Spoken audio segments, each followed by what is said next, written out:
I understand the story of unworthiness that sits at my table, or not thinking I'm deserving of time and love and tenderness and affection, that I have to do something to earn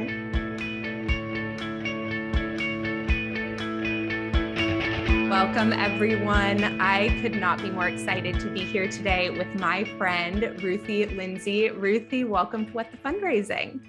Thank you, sister. Oh my gosh. I just get so excited. I feel in my body so much excitement every time I get to sit across from you on a computer. I'm just like, oh my gosh, I get to be in this beautiful human's energy. And I just feel so honored. So thank you. I'm so excited to be with you. Oh my gosh, I feel the exact same way. And I'm so excited to have the conversation we're going to have today. But let's start with you just telling everyone a little bit about you and what brings you to today. Yeah, well, as you said, I'm Ruthie Lindsey. I have a home in Nashville, Tennessee, though I travel a lot. I love it here very much. And I am a speaker and an author. I wrote a memoir, and I get to do coaching of sorts. I need to come up with a better term for it because it doesn't feel like I don't know, it feels different to me than coaching, but I guess it's a form of coaching. And I get to work with incredible women and do just, my gosh, work that brings me so much joy, and it feels like such a privilege and such an honor. And all of my work, it's under the umbrella of like healing, and a lot of embodiment. It's a lot through like the divine feminine lens, which is through our bodies. And I also get to lead workshops and retreats and do all kinds of fun things. I kind of pinch myself at times that I get to do this work because it's just what I'd want to do if no one paid me. And it's what I do when no one pays me. So it kind of works out great. I'm kind of nailing it, is the moral of the story. I love it so much. And, the only thing I offer is it's all the medicine that I've so desperately needed for myself. I was really unwell for a really, really long time. And it sent me on such a journey, and it became such an invitation to come back home and do really beautiful inner work and to begin this, I think I'll be on this journey until I'm back home and in between, but it's ongoing, but unlearning a lot of stories of all the stories that are so wrong with us, that we've inherited, and remembering our inherent value and worth and goodness because we exist. Period. So that's a little bit about me. I love that you said that about like what you call yourself, because I have struggled with that too. I'm like, she's a coach and a healer, and I don't know what term she uses, but well, and it's funny because I also try to not label myself because it's so easy to put ourselves, I'm a this, I'm a woman, I'm a Southern person, I'm a sister, I'm a daughter. And so I've tried so hard to unlabel myself because like none of that is actually who I am. Those are parts of what I do, but it's not actually who I am. So then after unlearning so much of that, to put myself in a category of what this is, because I don't really, I kind of made it up. Not that I'm like unique in what I do, because hello, but I don't, it's funny, but it feels really aligned with an extension of just like who I am and how I live and what I've needed for myself. And I call the work love reflection sessions, and we do these containers because I think ultimately everything I'm doing is just mirroring what's so true and what your soul already knows that we just need remembering of. Like, I'm no one's guru. There's no hierarchical thing here. I'm walking alongside women, and mirroring all that I know is true for them because it's everything I know is true for me. So I don't really necessarily know how to put that in a category, and the business end of it is, it's just interesting. I don't know, but it's worked. Yeah. And I'm so grateful, So I think we should start with my love reflection session story, because I was just telling this to someone the other day and they were like, whoa. I was saying how you and I are more recent friends, but we've become really close really fast. And I sort of jokingly said to them, I said, yeah, well, that's because I told her I lied to her within 60 minutes of meeting her. And they were like, wait, what? So I'll tell everyone my version of the story, and then you can say what it felt like for you, Yeah. because I think it is just this moment. I certainly have never had it before, but Yeah. basically you posted on Instagram that you were offering these sort of one-off love reflection sessions. Something inside of me was like, I want that. So I bought it for myself, but then immediately had a narrative around that's not the type of thing you buy for yourself. That's like something Mm. someone gifts to you or someone thinks you deserve. And so I told you that Ryan, my husband, had bought it for me. And we went through the session where I was mostly crying hysterically and and feeling really seen. And you said so many things during that session that I think about all the time, about how all the Mm. parts of us get to sit at the table with us, Yeah.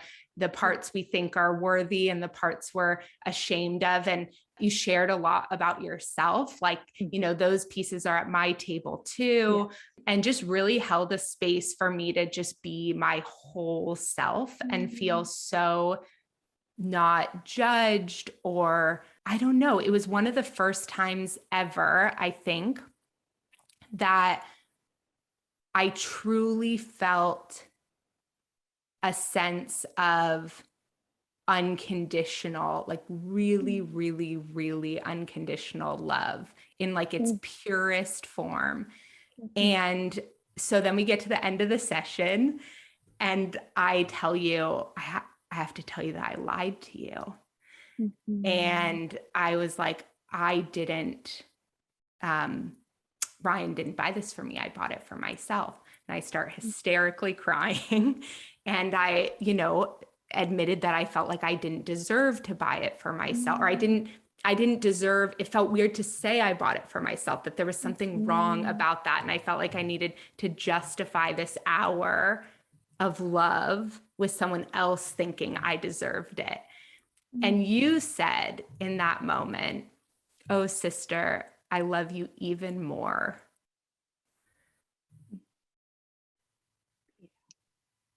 Absolutely. And I love that part of you, you know? And the only reason I could say that is because I love that part of me. I have lied, I have stolen, I have cheated, I have used people, I mean, just kind of name it. I'm like, oh yeah, that sits at my table. That's in me. I'm not beyond any of this.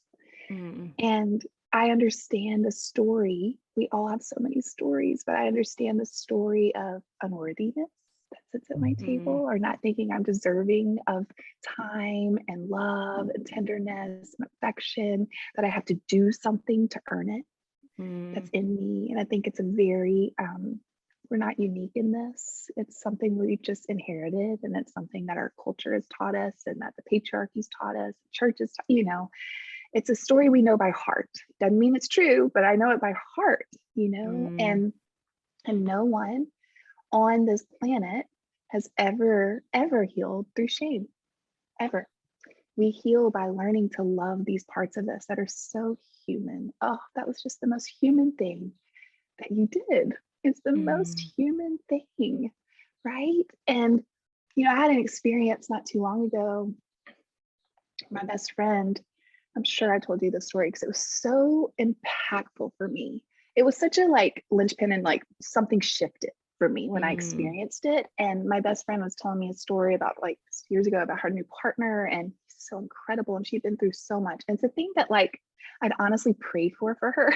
It's what I mm, wanted for her more than anything. But yet she's telling me this story, and I'm like happy for her. And at the same time, I felt like viscerally jealous.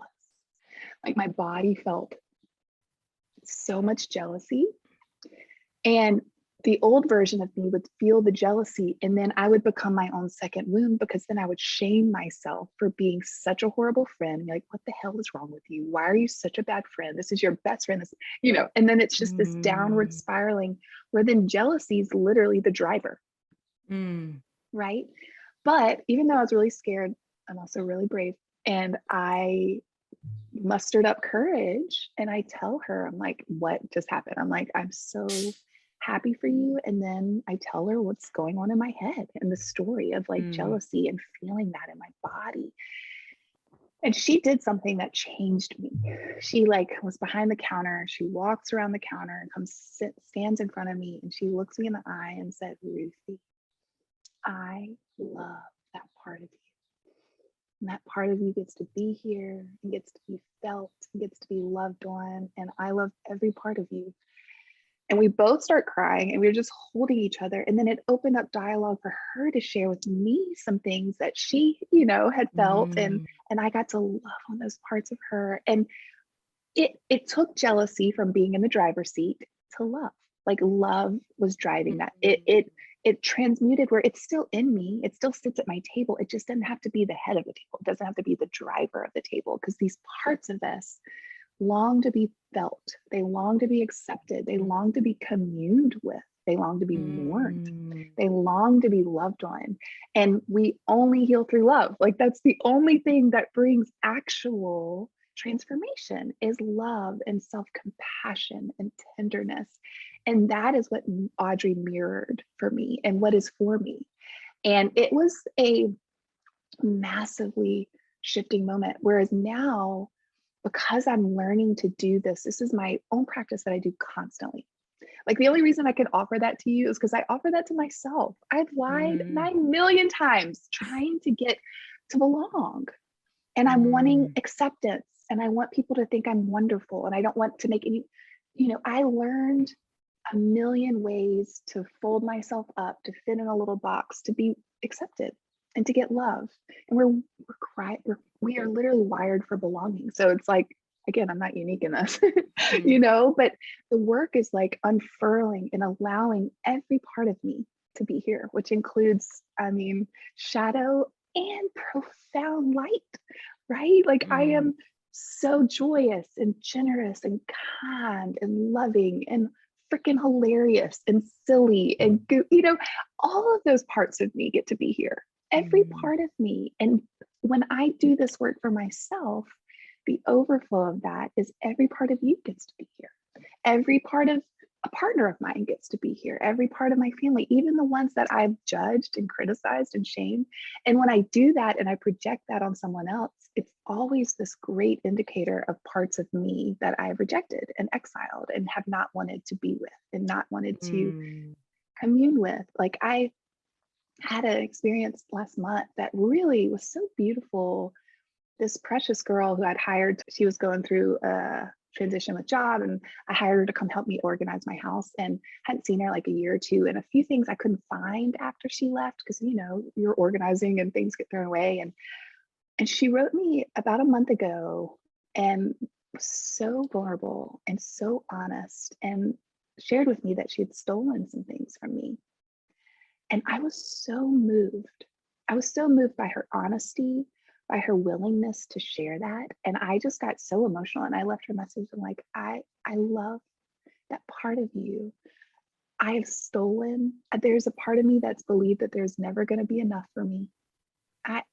I know that so viscerally, and I've learned to love on that part of me. And I love that precious part of you that just longs to remember that there's always more. There's always enough for us. And I'm so honored that you would share that with me, and that gets to be here. It gets to be loved on. It gets to be felt and mourned if you want to mourn that. But,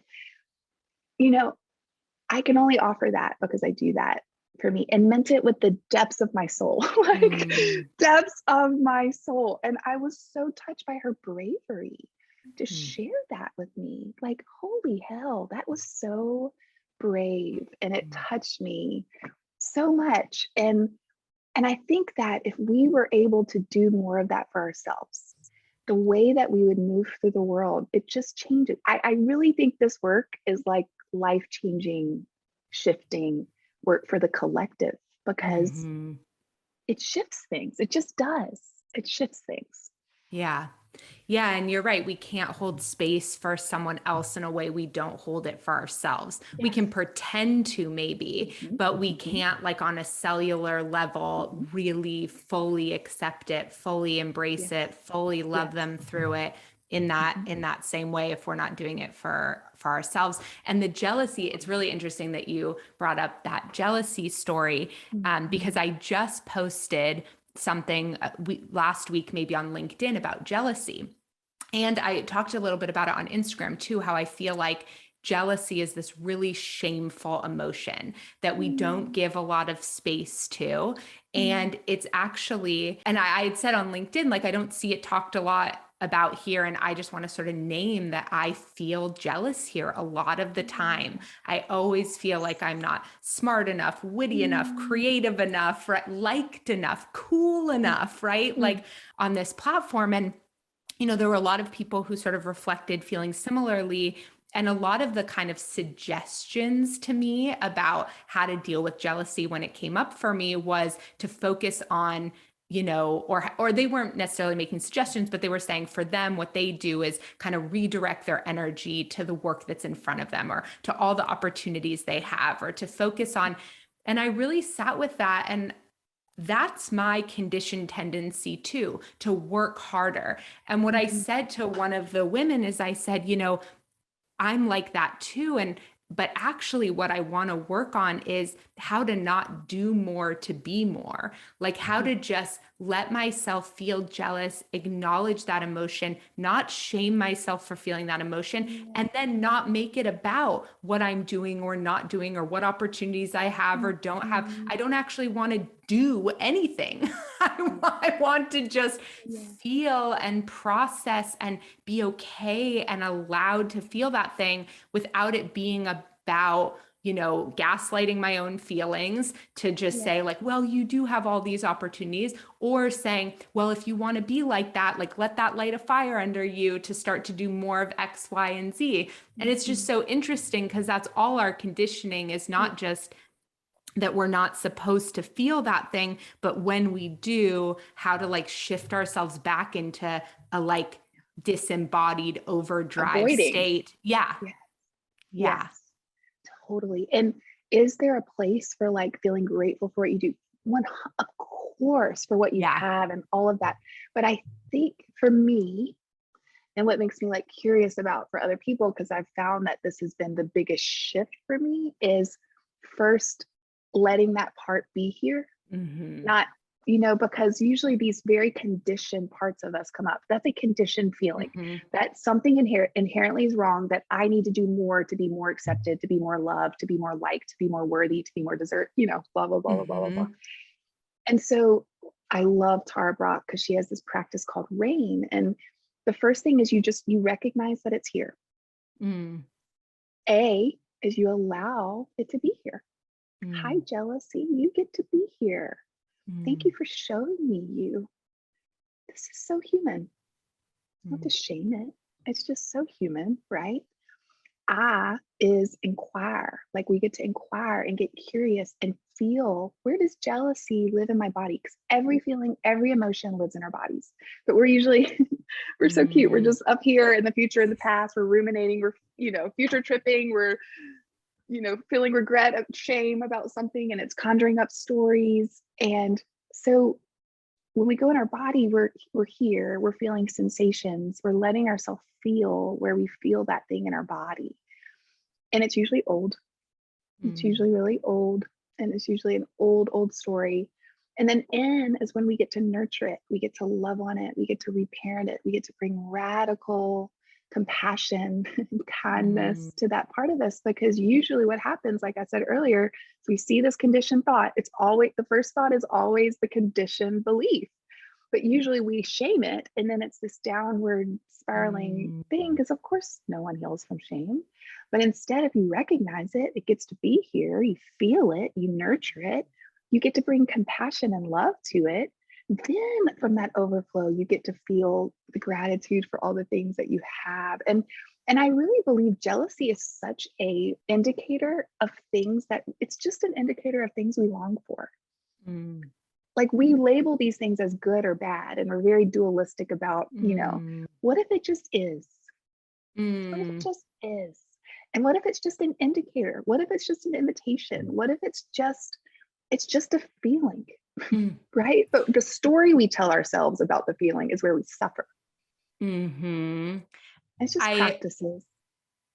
I just in that last part of what you said, I just realized how much around jealousy in particular, we do this whole thing about what it means we're not a good friend. Like you were saying, like if we feel jealous, we're not a good this, we're not a good that. Because I think about, one of the places I experience a lot of jealousy is also with fertility stuff. I've in my like infertility challenges. And it's interesting, like, of course I'm jealous. Of course I'm jealous. Right? I want that experience to be different for me. I want what they have. It doesn't mean that I'm a bad friend. It doesn't mean that I don't love them. It actually means literally nothing about them. It's about, and so I love that reframe, because I think that's where and I want to talk about that first harm, second harm piece, because I think that's really where we do that second harm of like, I'm bad because I thought that. Something about me is inherently bad, wrong, undeserving. Well, and think about the culture that we've been raised in. Think about how, I was brought up in purity culture, in Christian culture, in moral, be a good girl. I was taught that my body is sinful, that my flesh is deceitful. I cannot trust my emotions, that my heart is deceitful, that I am a broken, depraved wretch. I mean, that's the hymns we sing. We're about being a broken, depraved wretch. Hello? And that's the shit I inherited. I believed with every part of me that something about me is inherently bad or wrong. Something about me that is what I believed. Now, is any of it true? No, but we believe these stories that we know by heart, that we inherited, that our mamas probably believe, that our daddies believe, that because they weren't taught anything different either. They weren't taught to commune with their feelings, to move them through their bodies. Like they swallowed that fish, so of course they couldn't teach that to us, and they found their worth in people outside of them, so they want us to behave in a certain way so their friends think we're wonderful children. We have been breathing this air in our whole lives. It's in ourselves, literally. It's what we have been just ingesting. Every time you pick up your phone and get on Instagram, you're told you need this thing to be worthy, you need this thing to be pretty, you need this thing to be skinny, you need to do this work to be valuable and worthy. It's just story after story after story. And I think the first work is starting to recognize the stories. And then we get to be the second feeling, because the stories, it's gonna come up. I've been doing this work for a very long time, and this shit still comes up it's all at my tape. It's in me. Am I a horrible human? No, I'm just really human.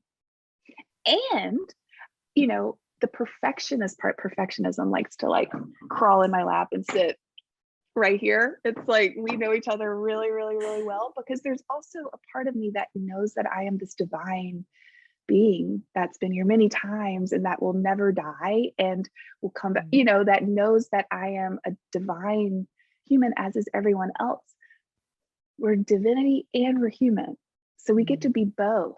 We're both and my humanness, of course, is like filled with shadow and light and contradictions. And I forget everything I'm saying to you right now. I can forget in 5 minutes and go back and just be right. But then we get to remember again. And I think so many of the practices that I do and so many of the things that I share are all things for remembering, because we just forget. We come here to Earth School with amnesia. We forget our divinity. We forget our worthiness. We forget how valuable we are because we freaking exist.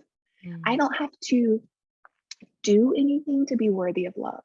Now, my sweet little conditioned self thinks that I do, right? And that's what's so interesting, because kind of going back to what you were saying at the beginning, there's many, many people that don't love themselves that are doing really generous, kind things in the world, right? But the difference is when you're doing it out of an overflow of love, out of loving yourself first, we've all heard you have to fill your cup up first, you have to put the mask on yourself first. When we do it from that place, it's not out of a place of I need to be needed. I need to love you so I can get your love back, because that's what drove me most of my life. I did not know that I didn't have to do anything to be worthy of love. I thought I had to give all of myself, and that's in me. That is in me. I give so much. I care so much. I Mm, feel people's emotion. I mean, I love that part of me. And so often it came out of a place of lack. Like I have to give everything so mm, that I can have people think I'm the most generous, loving, kindest, what name it, right? mm, And that was the deeper level shadow part that was driving so much of me loving so much and giving so much of myself and being so generous and mm, neglecting my own needs to do for others because I needed to be needed and I needed their affirmation and I needed their love. And was any of that sustainable? No. It burns you out, mm, pain in your body, like you're denying your own needs mm, and worthiness. And so learning how to bring this love, bring this compassion, bring embodiment practices to actually feel what my body feels and needs and mm, my body's yeses and my body's no's, because I didn't mm, learn any of that growing up. Now, what that gifts me is the ripples of that allow me to actually sit across from you and have you bring up any part of you and like, yes, you precious human that gets to be here. It's changed my dynamic in my relationships. It's changed the way I interact with people. It's changed my dating life. It's changed because if every part of me gets to be here, then every part of you gets to mm. be here. And I get to love on that part of you, and you get to love on that part of you. And it might not on the outside look that different, Mm. right? From someone who's just giving of themselves and being so generous and so kind. But on a pretty massive foundational level, it's so different. It's so, and I can feel the difference now.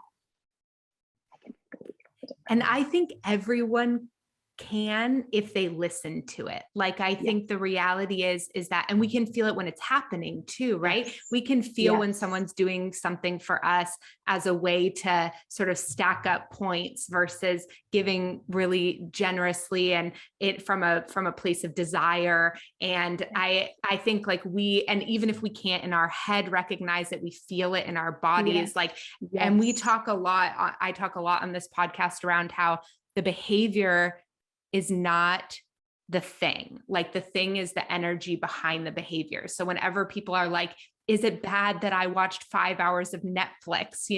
I'm like, well, how did you feel after you watched 5 hours of Netflix? Did you feel refreshed and inspired and excited and, all these things? Then doesn't sound like it was bad. Did you yes, feel anxious and stressed and worried and couldn't sleep and all these things? All right, so maybe that's something to look at if your goal is to not feel that way, right? But we yeah. so often just like look at the behavior and we're like, is it Mhm. good or bad to do this thing?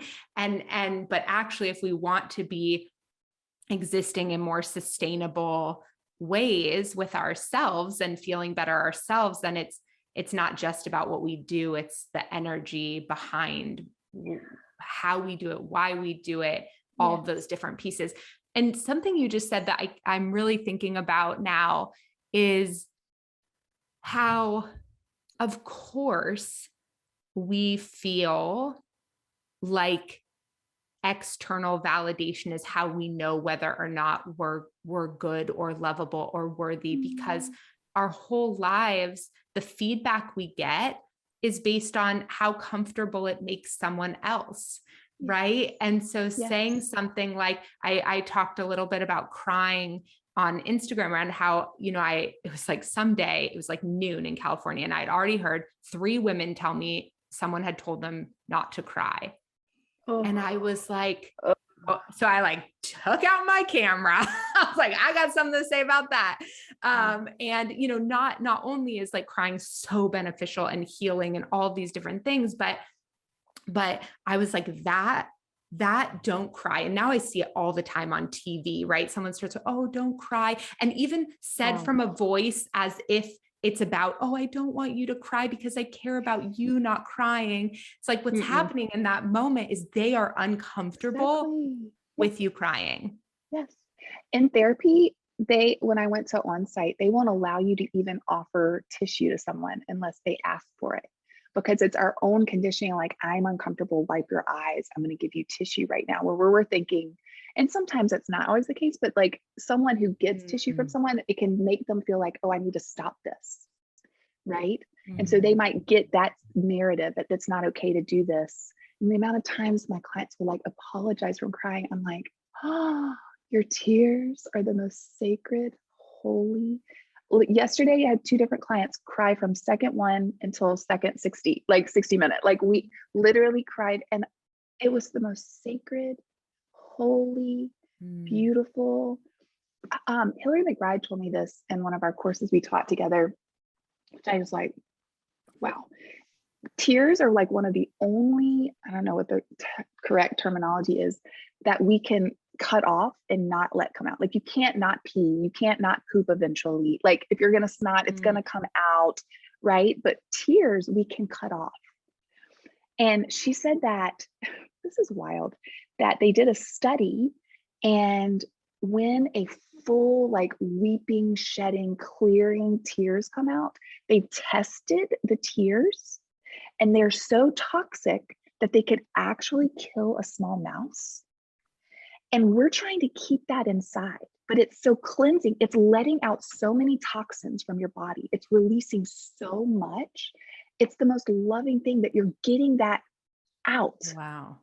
But we can cut it off. And then that toxicity is staying in our bodies, right? Like, my brother used to call my nephews, like, if they'd stop crying, he'd be like, good job, nails. You're tough as nails, like, to stop crying. And I'd just be like, oh, no, please, please cry all you want, let it out, but we are so taught, and especially males, that that's not what a man does. And I think tears are the most sacred, loving, holy, most beautiful offering.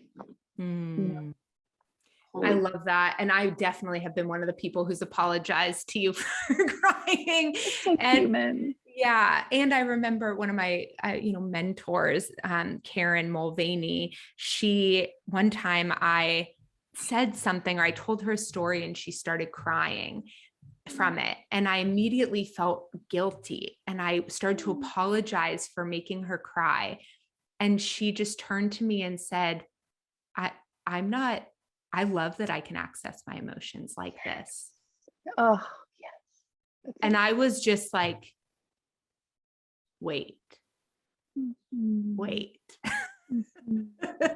And I think these are, for some folks, a super radical idea, a super radical idea, because they have 10, 20, 30, 40, 80, 90 years. I talked to my 96-year-old grandmother who says everything she's thinking at the moment, and to not everyone's pleasure, sometimes, a lot of the time.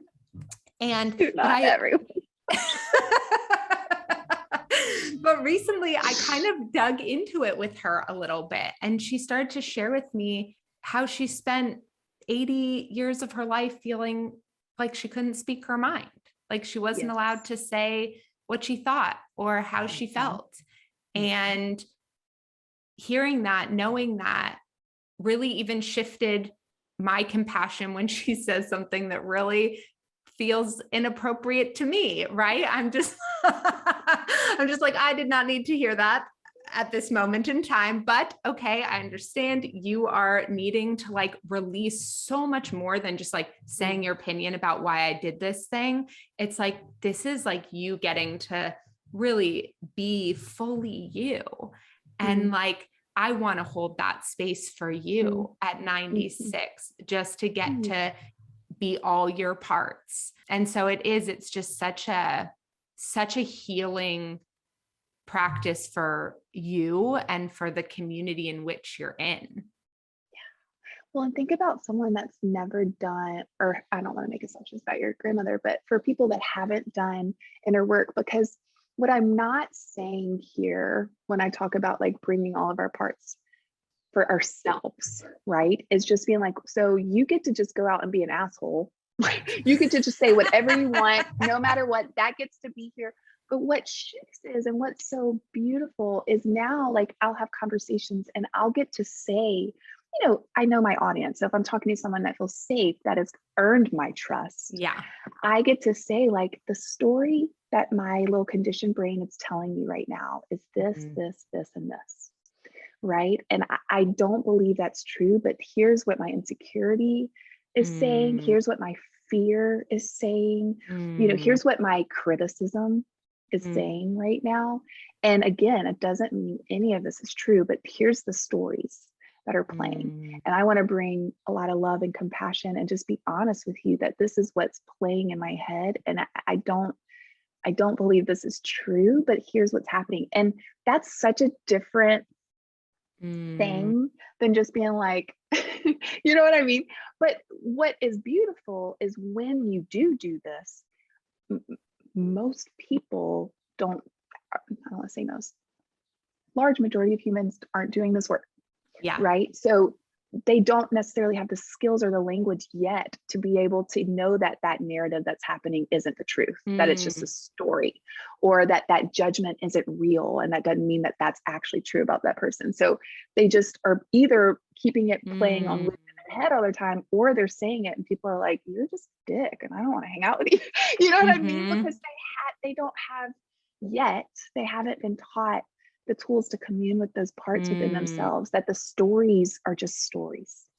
They're mm, just stories. It doesn't mean I'm the best storyteller I've ever met in my entire life. I make up so many effing stories that very few of them are actually based in reality. It's based on my mm, past traumas and my past hurts and my past, you know, pains and wounds and abandonment. And mm, so often, unless we're doing this stuff and communing with these parts, those parts drive and we see the world through that lens. mm, Like I love the quote, no one sees the world as it truly is. We see it as we are. So I'm not seeing this person as they are. I'm seeing them as I am. And if I yeah. am criticizing and judging and hating myself, then it's going to be really easy for me to criticize, judge, and hate on them.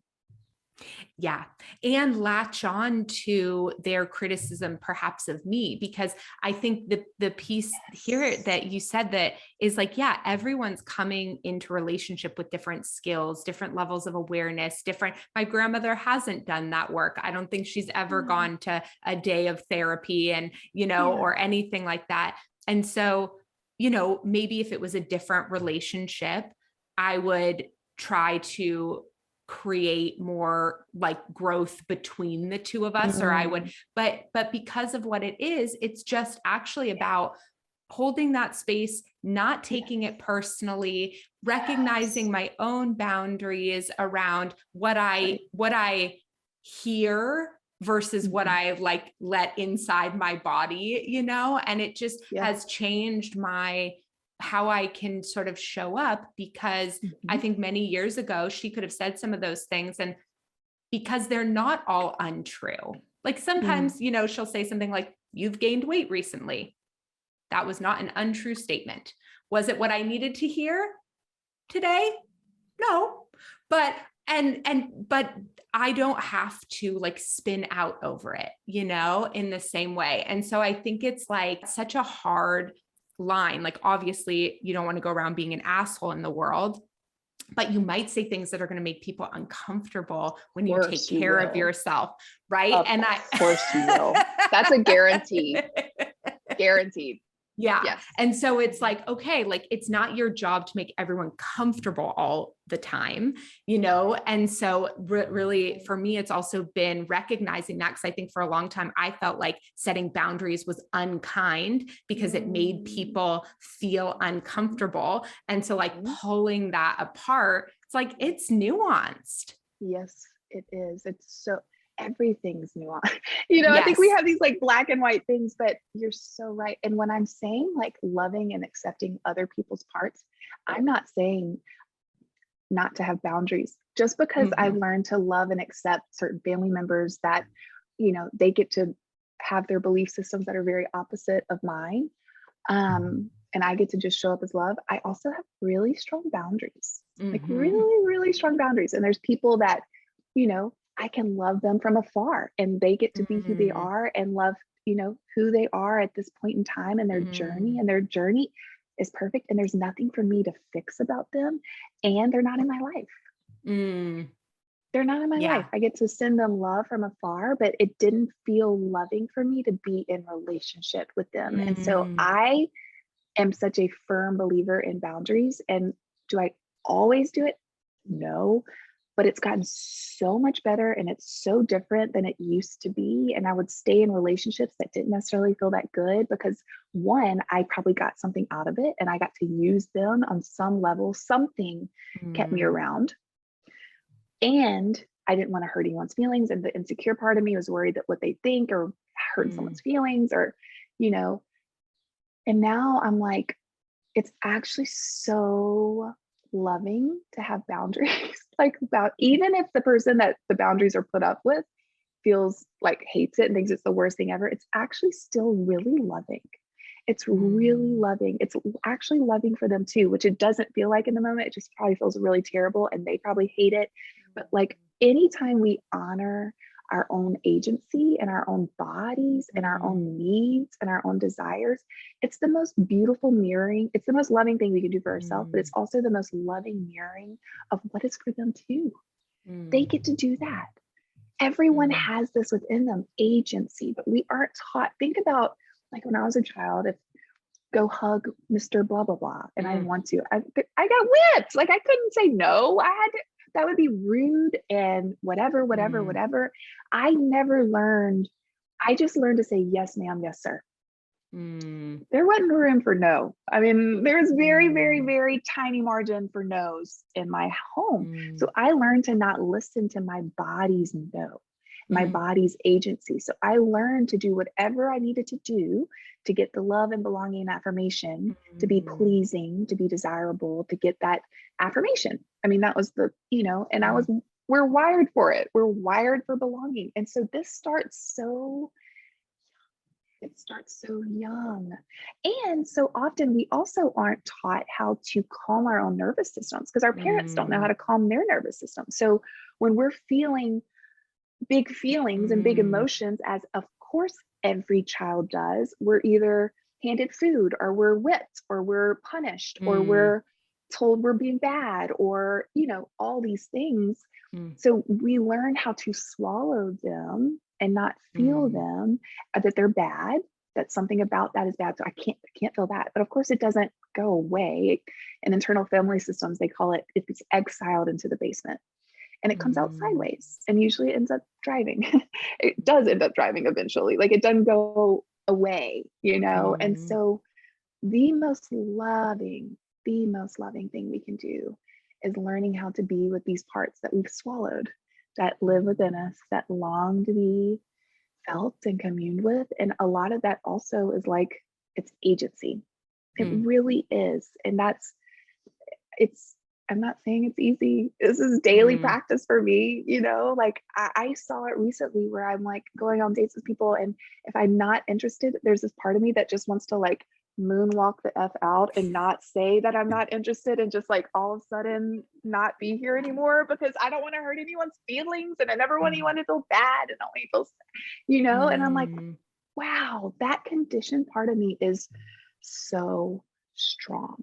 mm, It's so strong. I don't want anyone to be mm, disappointed in me. I don't mm, want to, it's just, it's in mhm, me. It's so mhm, in me. So to be mhm. in integrity and to speak honestly and to speak truthfully. And it's like, Whew. whew, it's no joke. It's no It's no joke. joke. Hmm. Yeah. That's not one of the things I love about you so much is the way you allow your own work like into your practice with other people. I think there's so much in this industry sometimes that's like, this is what it looks like to have it all figured out.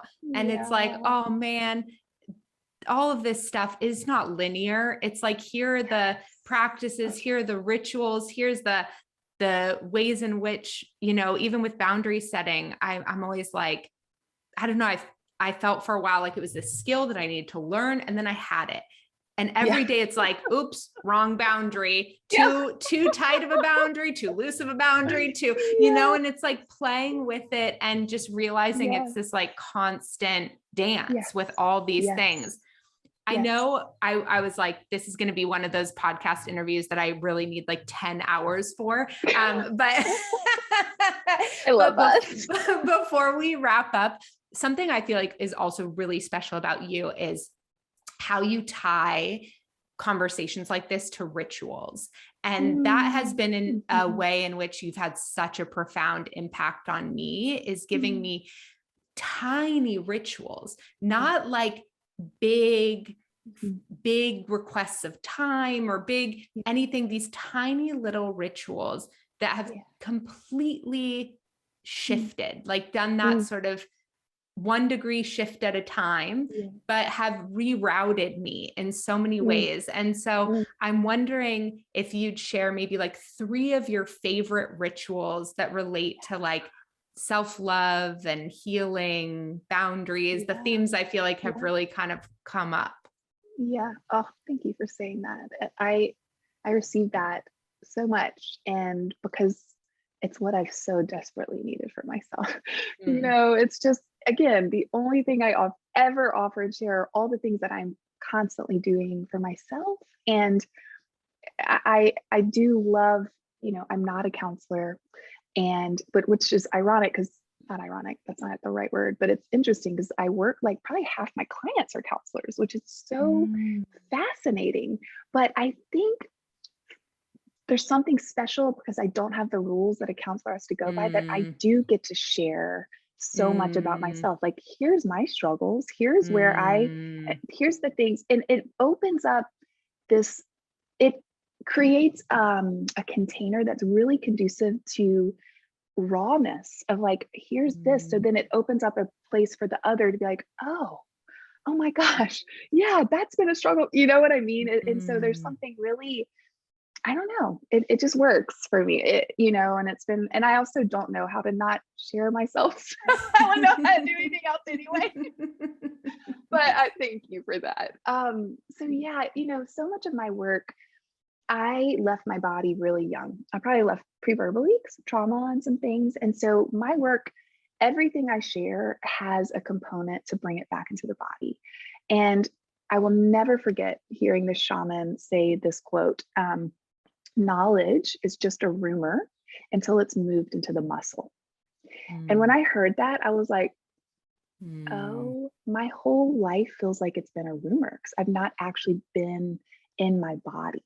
I've usually been in the future or the past or in my head, and not present in my body. And that's where, that is like our gateway to healing. That's where all our trauma lives. That's where all our pain lives. That is where all of our parents' trauma lives. And so if we're not doing practices to move this head knowledge into the muscle, then it's not going to be integrated, and it's just a rumor. And so, like you said, everything that I share has these different practices. So a few of the things that I offer that I do for myself is, like, one, I ask everyone to dance. And again, another shamanic thing, I heard a shaman say that when people come to him and are suffering, the first thing he asks is, when was the last time you danced? Because when we let ourselves move our bodies and move, like, think about animals. If a cat is being chased by a dog and gets away, what it does when it's done is it just shakes. It shakes all over, and then it goes and, like, eats its dinner, because it knows how to move the emotion through its body. But we are not taught this. We swallow these emotions, and it makes us sick, and it makes us anxious, and it makes us have chronic pain, and it shows up in our body. We know the body keeps the score. So that's just one. It seems way too simple and way too silly. The most profound, it's mind-boggling how profound and how amazing. It's just so freaking beautiful.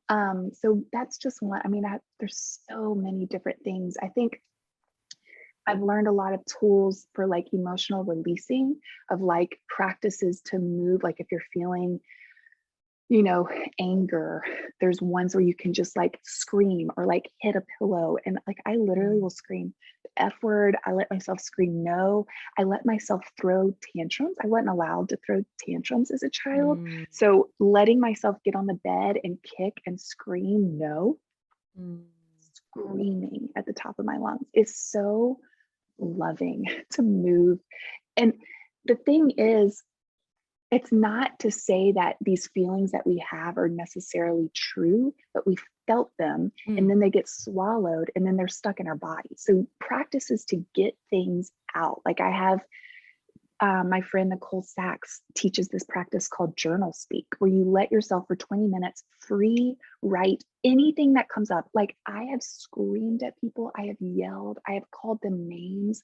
I was like, remember, a good girl that's not allowed to say, I just learned to smile, think all these things. Of course I did, but swallow it. Like good girls just forgive mm, and move on. Like people had done some really painful things, which mm, as have I, to so many, but letting myself scream at them. I've mm, screamed at my dead dad who's passed mm, away, and I've said to him the things that I wasn't allowed to say when he was earthside. And it doesn't mean all the things are true, but I felt them and I swallowed them. So giving myself space to scream and mm, yell and type, just free type. And then the second those 20 minutes are up, you select all and you delete it because it doesn't mean it's true. And also when we're journaling, we're like, someone could read this and I don't want them mm, to, so we don't say it all. And so you get it out. You let your body almost be like animalistic. Like I just get mm, like feral, like, ah. And then after I get to do this like beautiful love meditation and I cover myself in so much love first. And then I cover whoever I lost my mind on in so much love. mm, And then I let them go back to God and I feel lighter. And like, mm, I'll give you one other is like, I know we've done this one, asking yourself a question with your right hand and then allowing yourself to answer with your left or your non-dominant. So writing the mm, question with your dominant, answering with your non-dominant, and letting yourself, because it's really wild, what will come out. It's like this inner child. It's the longing. It's the mm. deeper, truer story that comes out with your non-dominant. There's so many, I could name 9,000 different things, but I have learned so many practices and they all come back to being with the body, to moving Yeah. emotion, to moving the knowledge from a rumor Mm, into the muscle. And that's more of the divine feminine path. It's more of the receptive, it's the more embodied. It's not forced. There's no mm, forcing. Nothing in my work will ever be forceful, ever, mm, because people's journey is perfect. My goal is to create a really beautiful, brave container. But the image I always get is there's like padded walls to like mm, push up against edges, but it's a soft, it's like, I love what you said before because it is so true. It's like these 1 degree shifts, because that's mm, what's like actually accessible and integratable and mm. feels like you feel like you can be scared, but also really brave, you know? Mm. Ah, I just love you so I much. just love you so much. I'm so grateful for you. Oh, I can't Uh, believe I get to be your friend. Same. That's how I feel. Okay. Tell everyone how they can find you, how they can work with you. And I also invite folks, if they want to highlight a nonprofit that they love, for Yes. folks to check out, they get to do Ooh. that too. Yes. Oh, I love that so much. The one that I work with the most is Thistle Farms. Do you know Thistle Farms? No. Oh, it's here out of Nashville, actually. My friend Becca Stevens started it probably 30 years ago. They sell their products in Whole Foods all over the country, Mm, but she started it. It's for women who have been in the sex industry, and she creates places for them to live, therapy, work, all this. I mean, she is an Episcopal pastor, preacher. I don't know what they called. They're called just the most wholehearted woman that I'm mm, so in love with this human and her mission and her heart. And I've had the privy of like knowing so many of the leaders of this company, and they've mm, done it in such an incredible way that so many of the leaders had come through mm, um, through the school and through the training and through the program. And the most incredible, they also have a cafeteria, this beautiful little restaurant. And these incredible women, like they're given therapy forever. Wow. Like if they go through it and graduate, like they have access to help the rest of time, and they get to work, they get to provide for their families, they get their children back. I mean, it's done. I use literally right here is my chapstick from Thistle Farms. And it says love heals. Yes, it does. That's it. Hello, ma'am. Love heals. I'm obsessed with that company. I think I am such a believer. I'm such a believer in their mission, and these women are just the most profound. I get to experience God expressed through these women. Like they are just the image of God to me. They are so profound. And so you can find me. You can find me. I have an Instagram, and it's just my name, Ruthie Lindsey, Lindsey. And I'm actually updating my website right now. But on my website, there is also, you can sign up for my newsletter, and you can find out and get like discounts on things. So you'll be the first to know about like workshops I'm doing.